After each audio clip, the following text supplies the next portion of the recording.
Evanja fimbu na fimbu na fimbu okoyoka makambo nzambe balobi po esite sanje bino fimbu na fimbu na fimbu na fimbu toye la maison de l'Éternel toye kopesa fimbu na fimbu na fimbu.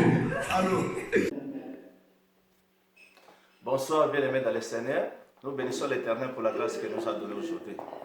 Aujourd'hui, nous allons partager cette portion de l'Écriture dans Jean chapitre 3, verset 16. Que Dieu nous bénisse dans son amour, parce que cette Écriture, Dieu nous a révélé beaucoup de choses qui sont cachées dedans. Mais nous voulons donner l'éclaircissement afin que cette Écriture puisse nous amener dans la vie éternelle. Que Dieu nous bénisse dans son amour. À bientôt, nous allons partager cette Écriture parce que Dieu nous aime beaucoup. C'est pour cela qu'il nous révèle des choses qui sont cachées. Merci, merci, que Dieu nous bénisse. À bientôt, nous allons partager cette écriture. À suivre. Dans ces jours de gloire, dans ces jours de fête, tous les frères de Jésus seront heureux pour toujours. Jésus, tu es mon sauveur, car je sais que tu es mort pour moi. Dans ces temps difficiles, nous te prions de bien nous encadrer. Seigneur, dans le lieu très haut, car ton amour est toujours et grand. Sois toujours près de nous pour nous éloigner de Satan d'enfer. Jésus, tu reviendras pour nous prendre un jour, je sais. Dans ton amour, tu nous combleras. Et que richesse pour l'éternité. Dans ces jours de gloire, dans ces jours de fête, tous ceux qui t'aiment et qui croient en toi seront heureux pour toujours. Jésus, tu es mon sauveur, car je sais que tu es mort pour moi. Dans ces temps difficiles, nous te prions de bien nous encadrer. Seigneur, dans le lieu très haut, car ton amour est toujours et grand. Sois toujours près de nous pour nous éloigner de Satan d'enfer. Nakupina kumi tukisakera, na ebinyo so Yesu azali. Hakosinga bomoi na ngai, lobiko na ngai ezali na Yesu. Lobiko na biso ezali kati na Yesu. Soki tomipesi na ye tokomona nkembo na Masiya. Ngai nazalaki na potopoto, ngai nazalaki mobungi. Yesu ye moko aluki ngai, lobiko na ngai ezali na Yesu. Lobiko na biso ezali kati na Yesu. Soki tomipesi na ye tokomona nkembo na Masiya. Lobiko na ye ezali wapi? Opesi yango na banganga, opesi yango na kindoki, oyanga ezali na Yesu. Lobiko na ye ezali wapi? Opesi yango na banganga, opesi yango na kindoki, oyanga ezali na Yesu. Lobiko na biso ezali kati na Yesu. Soki tomipesi na ye tokomona nkembo na Masiya. Lobiko na biso ezali kati na Yesu. Soki tomipesi na ye tokomona nkembo na Masiya. Bien-aimés dans le Seigneur, nous bénissons l'Éternel Jésus-Christ, notre Seigneur. Parce qu'aujourd'hui, il nous a fait encore grâce. Il nous a donné cette portion de l'Écriture dans Jean chapitre 3, verset 16. C'est là, aujourd'hui, nous allons partager cette portion de l'Écriture. Nous bénissons sincèrement notre Seigneur Jésus-Christ, Père éternel, celui qui a créé les cieux et la terre. Que son nom soit béni au nom puissant de l'Éternel Jésus-Christ. Bien-aimés dans le Seigneur, nous sommes dans Amos chapitre 3, verset 7. Je lis au nom de notre Seigneur Jésus-Christ. Car le Seigneur l'Éternel ne fait rien sans avoir révélé son secret à ses serviteurs, les prophètes. Donc, Dieu ne fait jamais rien sans révéler son secret à ses serviteurs, les prophètes. Donc, nous sommes dans la loi et maintenant, nous allons passer maintenant dans Matthieu chapitre 11, dans le verset 24. C'est pourquoi je vous dis au jour du jugement, le pays de Sodome sera traité moins rigoureusement que toi. À ce temps-là, Jésus prit la parole et dit, je te loue Père, Seigneur du ciel et de la terre, de ce que tu as cassé ces choses aux sages et aux intelligents, de ce que tu as révélé aux enfants de la maison. Bien-aimés, nous allons partager cette écriture. Dieu nous a fait grâce aujourd'hui de connaître les mystères de Dieu qui sont cachés. Donc, Nzambe apambolama pote azali Nzambe abonge na kemba abonge na lokumu. Oya pesi biso liteya oyo toyeba ko partager nango ensemble pote bana na Nzambe tozwa pole. Toza na Jean chapitre 3 na verset 16. Totanga na kombo ya Yesu Masiya Nzambe na nguya. Car Dieu a été aimé le monde qu'il a donné son Fils unique, afin que quiconque croit en lui ne périsse point, mais qu'il ait la vie éternelle. Car Dieu a donné son Fils unique.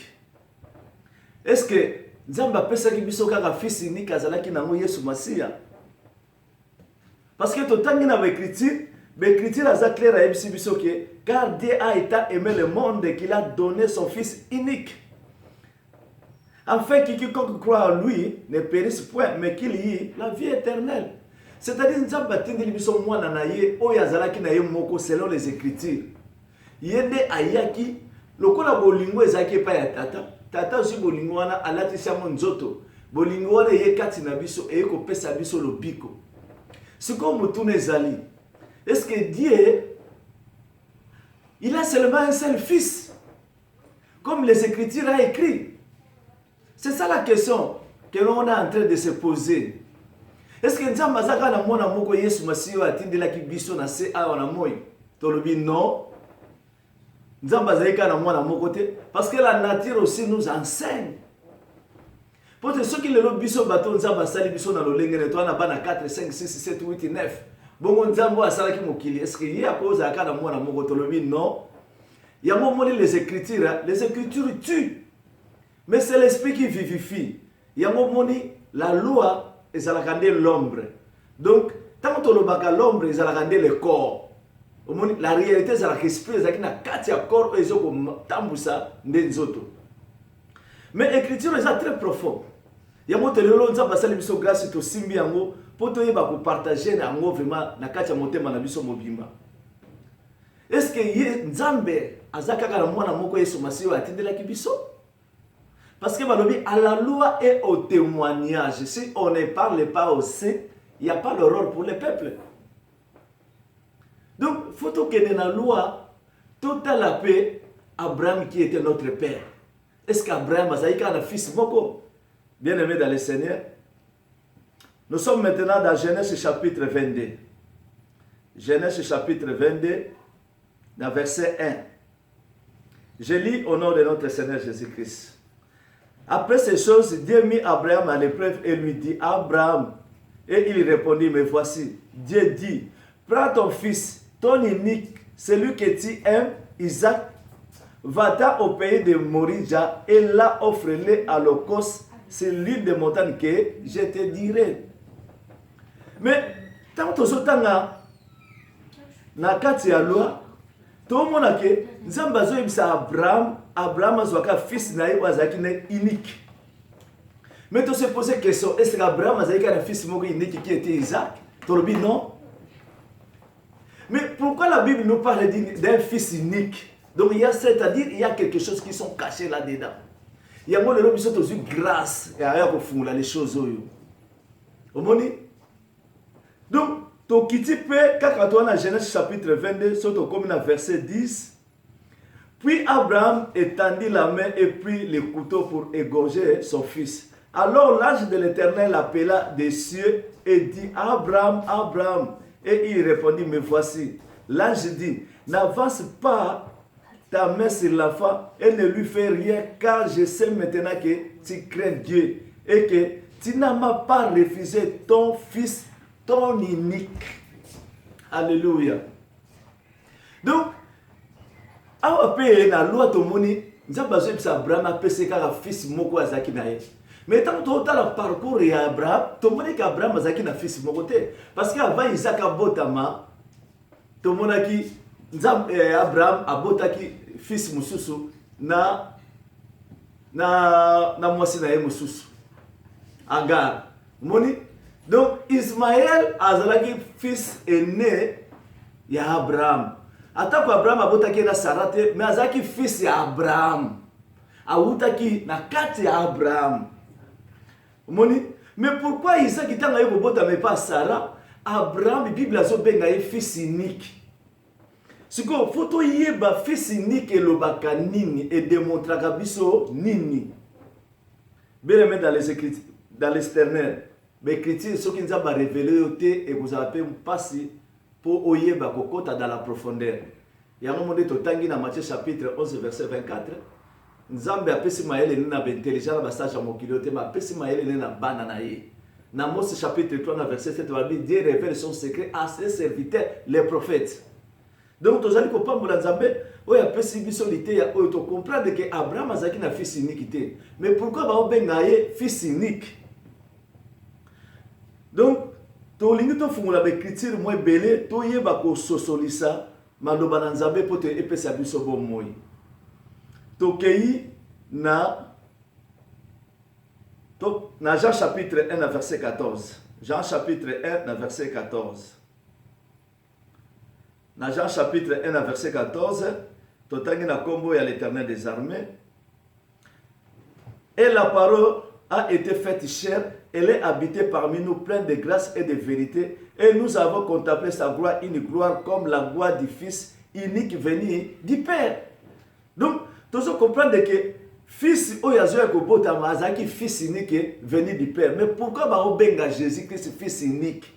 Pourquoi Jésus-Christ est azali fils unique? Pourquoi Isaac pour pas benga qui est fils unique? C'est ça et loko yozo pesa biso makasi poto kota na mozindo to ba ko découvrir pourquoi ba obenga fils unique. Parce que to kuti kati na Jésus na Colossiens Colossiens chapitre 1 na Colossiens chapitre 2 ba expliquer biso que na kati ya Jésus-Christ ezalaki na bunzambe nyonso ezalaki kati na ye. Donc tout le monde dit que Jésus a représenté biso Dieu. Mais la Bible a dit que Jésus-Christ est le Fils unique de Dieu. Mais dans Colossiens, que Colossiens chapitre 2 verset 9, Colossiens chapitre 1 verset 19 à 20, que toute la plénitude de Dieu est dans Jésus-Christ. Mais pourquoi Jésus-Christ est fils unique? Bien aimé, tu as aussi une écriture très important. Tu as dans Hébreu chapitre 11 verset 17. Kunande Hébreu azo fungula biso pourquoi baza ko benga ye fils unique. Hébreu chapitre 11 verset 17. J'aime cette écriture. Natangi na kombo na Yesu. C'est par la foi que Abraham a offert à Isaac lorsqu'il fut mis à l'épreuve qu'il offrit son fils unique, lui qui avait reçu les promesses. Amen. Donc, on comprend que quand on a un fils unique, parce que Isaac a la promesse de papa. Il y a une Bible identifié comme fils unique. Pourquoi? Parce que je ne sais pas fils d'Abraham, mais il y a la promesse, il y a le père. Donc, on comprend que quand on a un fils unique dans la Bible, c'est-à-dire celui qui a des promesses de Dieu.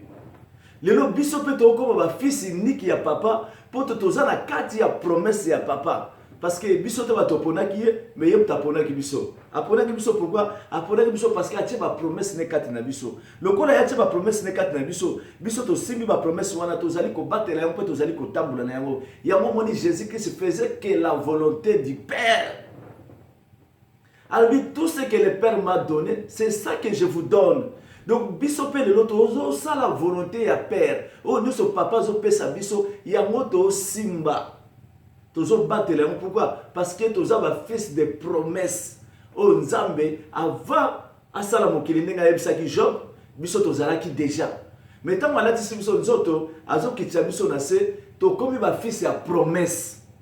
Moni yango tozo ya kotatola monene na Nzambe. Bien aimé dans le Seigneur, na lingna fungulelo comme c'est très capital.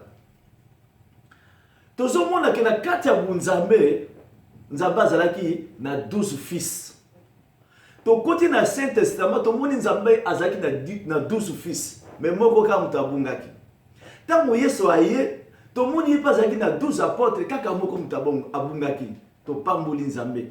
C'est-à-dire makambo Nzambe azoya ko sala biso na nzoto po biso bato tozaka na mokili. Alobi ke soki na yebisi bino makambo molimo bo comprendre te po boyebi makambo leka kuna te. Yango na ola kisabino na nzoto, mais makambo kana zo sala ezali ya molimo. C'est-à-dire tout ce que Jésus-Christ est venu faire sur terre, ezaki les choses qui sont spirituelles.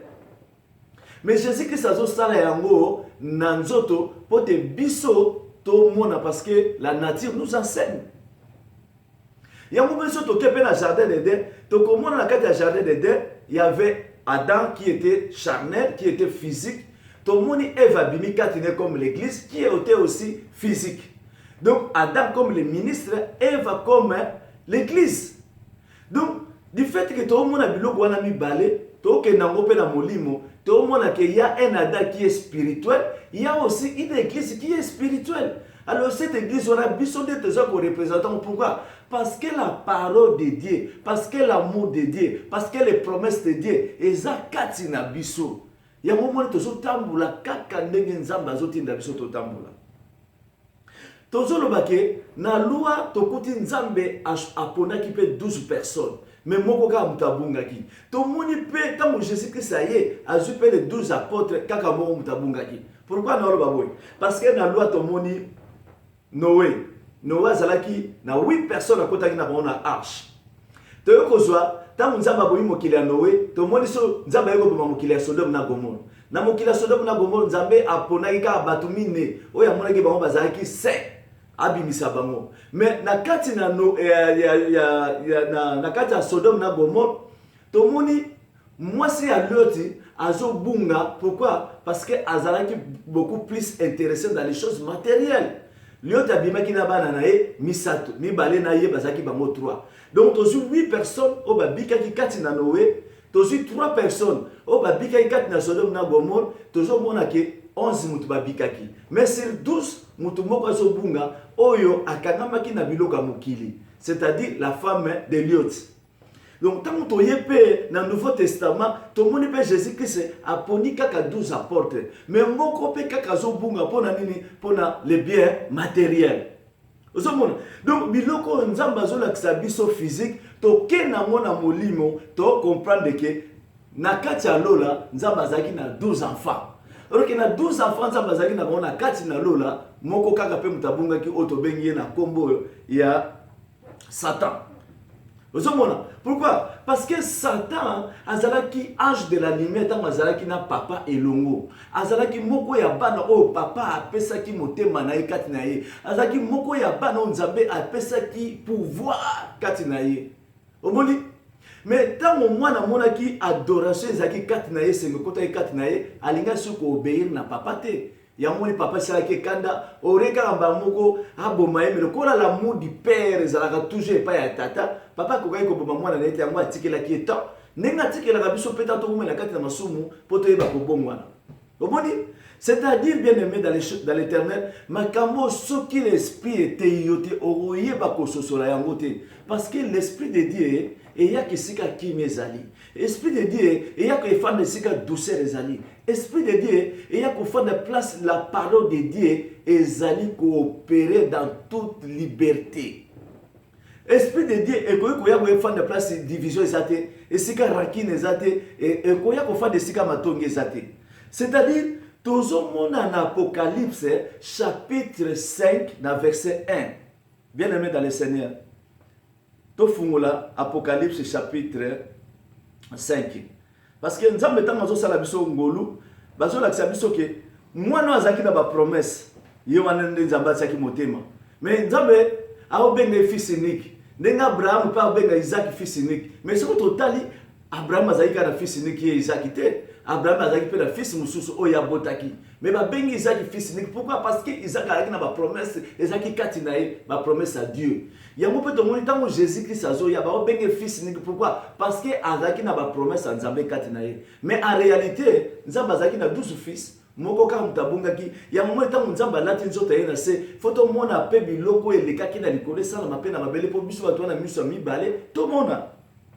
Apocalypse chapitre 5 tobandi na verset 1 balobi: puis j'ai vu dans la main droite de celui qui était assis sur le trône un livre qui en dedans et en dehors scellé de 7 sceaux. Et j'ai vu un ange puissant qui criait d'une voix forte: qui est digne d'ouvrir le livre et de rompre les sceaux? Amen. Natura balobini. Et personne dans le ciel, ni sur la terre, ni sous la terre, ne peut ouvrir le livre, ni de le regarder. Et je plairais beaucoup de ce que personne ne fut trouvé digne d'ouvrir le livre, ni de le regarder. Et l'un des vieillards me dit: ne pleure point. Voici le lion de la tribu de Juda, le rejeteur de David, a vaincu pour ouvrir le livre et c'est 7 sceaux. Amen. Donc, na kati ya trône ya Nzambe, bamonaki bato ebele bazaki na kati ya trône ya Nzambe. Bamonaki les anges, bamonaki les êtres vivants, bamonaki bato ebele bazaki na kati ya trône ya Nzambe. Mais bazo kotuna na kati ya trône, nani azali digne akoki kokita na se po akufa pona bato wana po te bazwa bomoi ya seko. L'un des vieillards me dit: ne pleure point, voici le lion de la tribu de Juda, le rejeteur de David, a vaincu pour ouvrir le livre et c'est 7 sceaux. Et j'ai vu au milieu du trône, yokanga bien dego. Et j'ai vu au milieu du trône, c'est-à-dire bato bazaka au milieu du trône, ce sont des enfants de Dieu.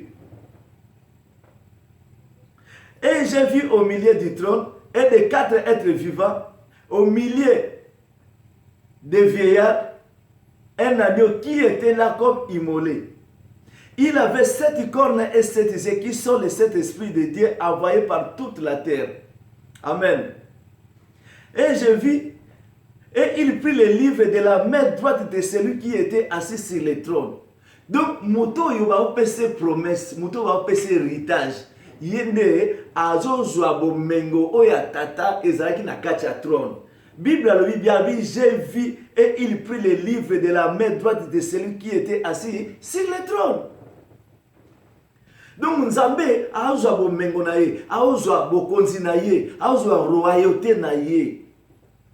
Aopesa mo epai ya Christ. Pourquoi? Parce que ye azalaki na promesse, ye azalaki digne. Balobi na 8, quand il prit le livre, les 4 êtres vivants et les 24 vieillards se prosternaient devant l'agneau, tenant chacun une harpe et des coupes d'or remplies de parfums qui sont les prières des saints. Donc, tant mon papa assiste à la cérémonie, a vu bokonzi na ye, a pesa mo epai ya fils. Pourquoi je pesa mo epai ya fils? Parce que yenda azalaki digne. Yende mutu azalaki na ba promesse. Yango moni bazo pesa ye bokonzi wana. Lokola Yesu bokonzi, c'est que bato tout bazalaki na zinga ya trône, faut pas prosterner devant lui parce que lui maintenant qui incarne la royauté. Alléluia. Nzamba zalokum. Et il chantait un cantique nouveau en disant: tu es digne de prendre le livre et de rouvrir les sceaux, car tu as été immolé et tu as racheté pour Dieu par ton sang tous des hommes de toutes tribus, de toutes langues et de tous les peuples et toutes les nations. Amen. Donc, tant qu'il y a eu Bomengo, tant qu'il y a eu Kibokonzi, tant que Jésus-Christ a eu royauté, parce que c'est lui qui était le fils de la promesse. Il y a un fils unique. Parce que na kati na bango to bazaki na kati ya trône, moto amona naki unique, oyo amona naki azaki digne, nzamba akoki kopesa ba promesse na ye azaki te. O nzamba amona ki akopesa ki bokonzi na ye azalaki te sauf Jésus. Yango Bible azobenga ye fils unique. Mais en réalité nzamba aza fils aki na fils unique te. C'est un langage. Yango tant toloba que la Bible ezaka codé. Ce que vous avez dit, mon santo témoin, fungulo écriture oye bezate. Mais biso tozo grâce on za baosa kati na biso ya moto zo ya ko partager Jean chapitre 3 verset 16. Omoni? Donc Bible zo ba la biso que tu as fait un royaume de sacrificateurs pour notre Dieu et ils régneront sur la terre. Et j'ai regardé, j'ai entendu la voix de beaucoup d'anges autour du trône et d'êtres vivants et de vieillards. Et leur nombre était de milliards et de milliers de milliers. Ah, tu vas comprendre que tant que tu vas pesa bokonze pa ya mutu, nation mobimba, ba yaka po bata la cérémonie, ndenge ni nezoleka. Omoni Apocalypse azo fungula biso mais makambo soko yembi ya mote molimo sosoli sote ozana difficulté po yeba côté ya mo. Parce que biso nzamba sali biso grâce. Alobi que batu nyonso ba ange ba zalaki bango to ensemble des milliers de milliards ba être vivant ba zalaki.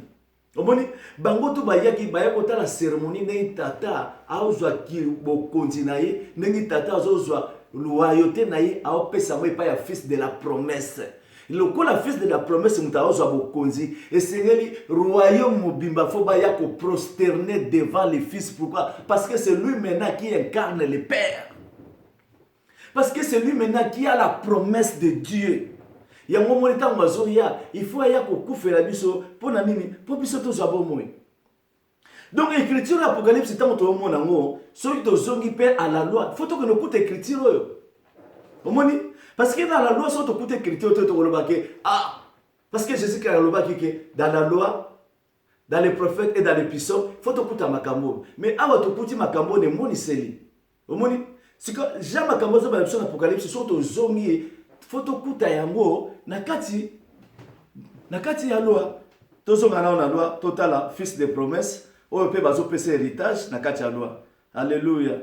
Nzamba sunga biso po ete azali nzambe na ngoya azali kosala biso grâce. Tozana Juge chapitre 1 verset 1.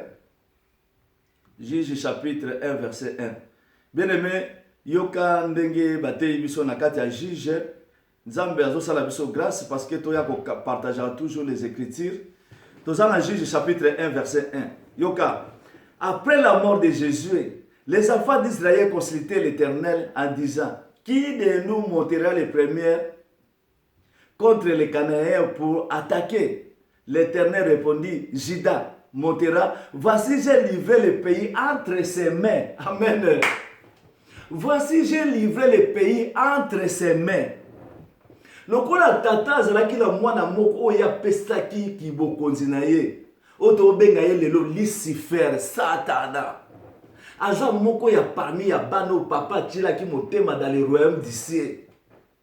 Mais tango ya azoki bokonzi wana ya monaki lokola ya leki papa ya mo papa a rejetaki ye. Ce que ton papa a rejeté ye atali na bano ya tikalaki na bango 11 alabi nani na koyi kopesa siko loyauté na ngai pour akita na se pour akende kosombela nga peuple na nga ona kitisaki bango na nzoto. Ya moment le fils de promesse azobi bazo benga ye fils unique. Mais en réalité nzamba azaki na fils unique te que Jésus. Nzamba azaki na 12 enfants moko a BBC batikalaki 11. Il ne fallait pas sauver 12 personnes, mais moko a bébisaki batikaki 11. C'est-à-dire, bazo pesa biso image des choses célestes, bazo lakisa biso mona physique terrestre. Il y a un moment où Jésus t'a dit qu'il fallait 12 apôtres, il faut moko abunga. Pourquoi? Ba lakisa biso makambo elekaki na likolo. Au moment où nzambe t'a mazo sala biso grâce, tozo ya ko fungula ba portion de l'écriture oyo, poto yeba ko partager. Qui de nous montera premièrement pour combattre contre les Cananéens? La réponse est donnée: Juda. Kuna tomoni le lion de la tribu de Juda qui a vaincu. Awa pe bazo pesa Juda bukozi. Pourquoi? Parce que sacerdoce liboso zaki lévitique.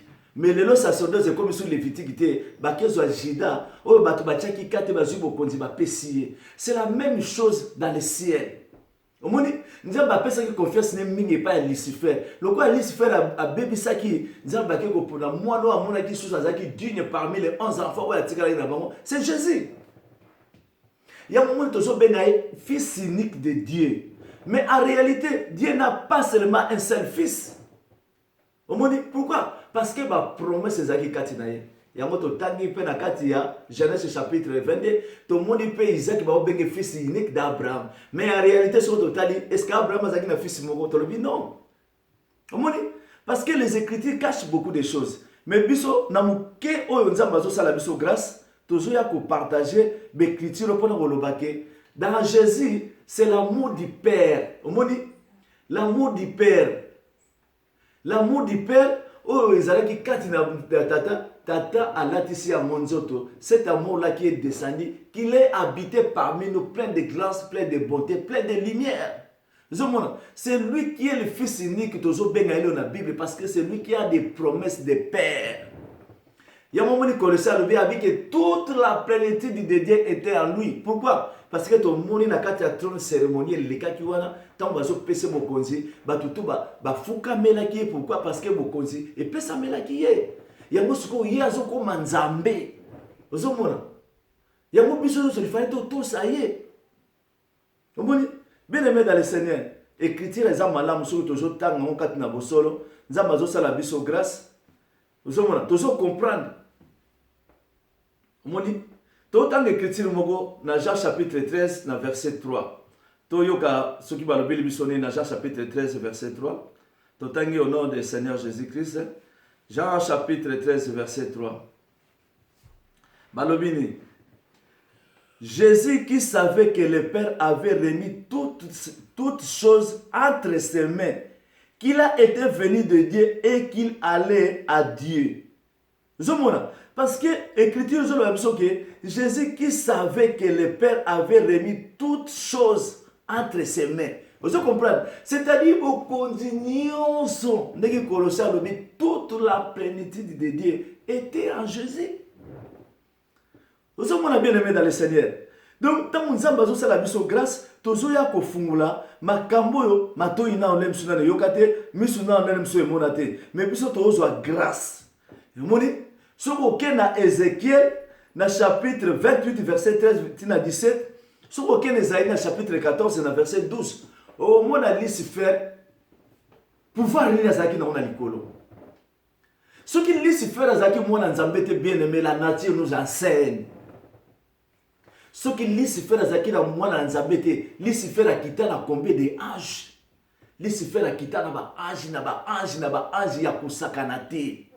Omoni père atikela ki est temps. Ya moment temps Jésus aye a obeta lisolo ya enfant prodige. Omoni c'est-à-dire tant Jésus aye ki kana mission ko fera biso te na ikulu supotobika. Aye ki pe na mission ya ko convaincre ndekona ye. Ndekona ye petango mona ki ndekona ye yaki ye pazaki na mission ya ko convaincre ya tikala na part na ye. Ya mwa lo biso ko fuka melinga na opeso ko continuer ce tour. Omoni parce que ye me posa les alaki le ki na ye mususa ya na côté na ye. Mais le kola le ki azaki na ba promesse nyoso ya papa akokai ko décevoir le père te. Pourquoi? Parce que papa faut appeler pour continuer à mona ki kati na ye ki mwana akokai ko décevoir ngai te. Pourtant, papa a déjà fils unique, au bas ange dans le ciel, les 24 veillards, bagotu bayai ko fuka maliboso na Jésus, c'est-à-dire papa azalaki vraiment na confiance à Jésus pour appeler ça qui est pouvoir ignoso. Bien aimé dans le Seigneur, yango to loba que Satan azali parmi ya bana oyo bazalaki bana na Nzambe. Yango moni Nzambe azotikila itamulayi. Il y a un moment le fils prodige. Il sont pas ça cessé. Alors bien kendaki biloko na yini sute silaki mais akanisa ali au papa danga zaki bien fona zonga papa danga. Mais tant mazoki papa sala ki fete. Moni misiko bisonde ba chrétien muto tozo ko entêter Lucifer Satana azonga pas ya papa te. Pourquoi azui bateau ba soutenir yé. Les soleils fils prodige, ceux qui ont bateau va soutenir qui est à bateau va soutenir na ozo loka olia na za bien na ozo papa pourquoi mais le kola zangaki ya mazonga papa ya momoni bible zo na biso lelo bateau va ko entêter Lucifer azonga papa ta no senga bolim ce sont nous les chrétiens ya momoni bible ba benga biso toza ba irreligieuse pourquoi tozo que le ton da kaka na l'église tozo sambela nzambe mais nzambe to sambela maloba na to sati. Mais pourquoi donc l'église? Bible a limité aux fils de la promesse. Yesu alobi dans Matthieu chapitre 17, totanga yango quand même dans Jean chapitre 17 dans verset 26. Nzamba sala biso grâce. Jean chapitre 17 dans verset 26. Balobi nini? Père juste, le monde t'a point connu, mais moi je t'ai connu et ceux qui ont connu que tu m'as envoyé. Et je leur fais connaître ton nom et je leur ferai connaître afin que l'amour dont tu m'as aimé soit à eux et que je sois à eux. C'est-à-dire l'amour du Père. O ezalaki kati na ye, nzamba o pesa yango epai ya Jésus. Nzamba o latisa ngo nzoto.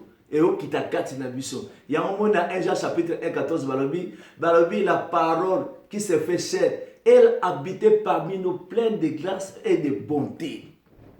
Donc tant que déjà que plein de grâce et de bonté, il faut ce qui ça et d'amour.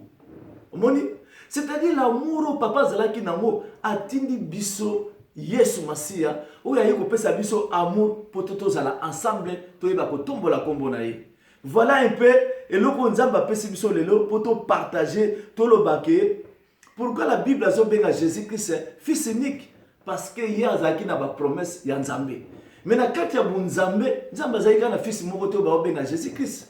Moni to pesi témoignage dans la loi, to yenango na témoignage. Omoni to comprendre que dans la loi tant Nzamba to ba mokili na lieu to moni 4 personnes babimaki mais moko akuyaki pona ba bien matériel. Batumisa to babibi. Na Noé to moni pe 8 personnes, d'autres jours 8 plus 3 to moni que 11 personnes bazaki sauvées. Donc dans la loi. Omoni mais to yebe pa ya Yesu na témoignage to moni que Yesu pas zaki na 12 disciples mais moko kam da bunga ki atikala na bango 11. C'est-à-dire to comprendre que na lo la paix nzamba zaki na 12 personnes, aki na bana 12. Mais le colo a pensé qu'il y Satan à Lucifer qui était l'ange de la lumière. A bébi saki. Batikela qui peut 11 yamu baboka ki nase. Siko Yesu Nzambe amona ki muto ya ko porter amour na Ezalaki Jésus-Christ. Yamu ba obenge fils unique. Pourquoi? Parce que c'est lui qui avait la promesse du Père. Moni. Yamu Jean chapitre 3 verset 16 va dire que car Dieu a tant aimé le monde, il a donné son fils unique. Mais en réalité, ton moni Abraham a zaki na fils unique. Mais babenga Isaac fils unique. La réalité, total Nzambe, Azaki na fils unique, babenga Jésus fils unique. Pourquoi? Parce que toute la promesse de Dieu est Zalaki Katinaye. Yango moni muke Nzamba pesi biso, tozo ya tango nous poto partager, pote maloba oyo et pesa bon moi katina bana na Nzambe. Vraiment mingi ya kolobezali, mais Nzambe asunga biso, pote maloba azali ko chakati na biso, et ba ko kamba biso. Toyeba ko tambola tango nyonso na kobanga kombo na Yesu Masia.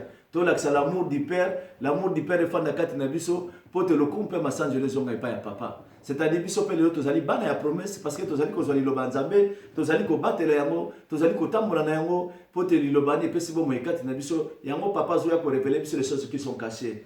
Vraiment Nzamba pambola biso tozali église o tozali na molimo na kata jardin de Dieu parce que la kata jardin de Dieu to loba ki to mona ki deux personnalités, Adam qui était comme le ministre, to mona ki Ève qui représentait l'église, mais to mona ki le deuxième Adam qui était spirituel. Alors nous savons aussi qu'il y a le deuxième femme qui est l'église. O ya zaki spirituel. Des ali biso to juli lo banzabe to lati pe to bani ko batela yango to so bengama église de Dieu. Donc l'église de Dieu c'est la parole. L'église de Dieu biso to sali lo bande to sali bana na Yesu. Alors papa bato yo pesa kinga na pesi bango li lobo pesa kikati na l'amour que tu m'as donné na la Christian. Donc ngai na bango to za mutu moko yo na bango na biso pe de komi mutu moko. Voilà o mukenza batie kati na biso to yeko partager pour le lokoma nkolo Yesu Masia. Na pesi mbote na ba fille d'Abraham nyoso, na pesi mbote na ba fille ya Abraham, na pesi mbote na ba fils d'Abraham, biso tozali ko zali loba, to tiamo na misala, pe tozali ko batela ngo, Nzamba pambola biso pour le coup pe masanjo les zonge pa na yo. Tango nyoso Nzamba ko révéler biso des choses to koya ko partager ensemble pour na lokoma ko Yesu Masia.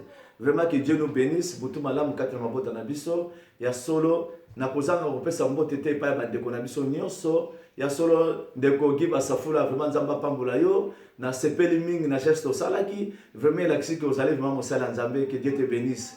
Alobi muto a reconnaîtra ka tanga yaka liboso afungula munoko ya solo Nzamba ifasaka nyonso e pesa ka lokume pa na ete.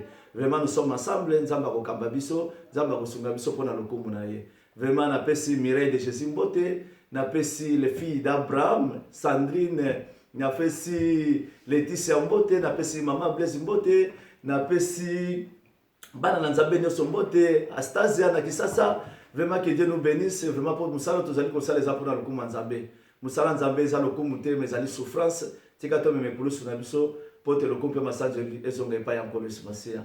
Nzita Brigitte, que Dieu nous bénisse, Béli Nzita, que Dieu nous bénisse. Vraiment, na pesi Noël kele mbote mingi, esiko zali Nzamba yeba kopambola yo na kombo na Yesu Masia. Papi kele mbote mingi na libota no na kati ya Turquie, que Dieu vous bénisse. Vraiment tokutani prochainement na kombo na Yesu Masia. Merci.